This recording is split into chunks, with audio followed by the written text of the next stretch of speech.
Cela faisait des mois qu'Won n'avait plus entendu son nom.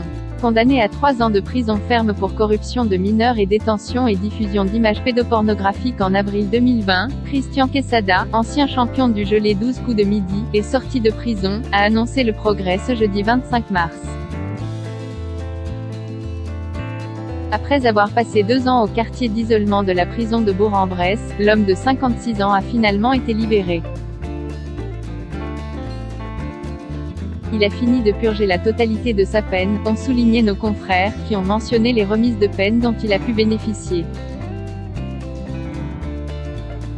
Désormais libre, ce père de 2 enfants, qui a rendu les clés de sa maison dès Hauteville l'été dernier, aurait déjà quitté le département de l'Ain.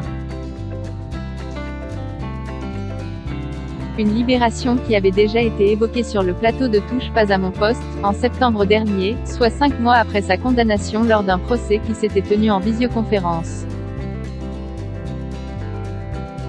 Dans une lettre adressée au chroniqueur Guillaume Janton, l'ancien gagnant des 12 coups de midi était sorti du silence et avait alors tenté de se défendre. Je vous rappelle que les faits pour lesquels j'ai été interpellé sont certes graves et condamnables, mais cela reste des délits, passibles de la correctionnelle, qui, par un aveuglement haineux, motivé par une course au buzz, se sont transformés en un procès cathodique plus virulent que pour Fourniret, Lelandais ou Abdeslam.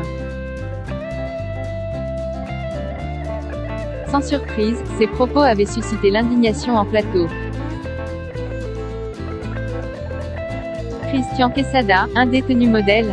Dans la même émission, le journaliste Gilles Verdez avait fait savoir que Christian Quesada pouvait, en effet, être libéré plus tôt que prévu. Il se comporte très bien. C'est un détenu considéré un peu comme un modèle et visiblement, il pourrait assez rapidement demander une libération conditionnelle d'ici quelques mois, avait précisé le chroniqueur de TPMP.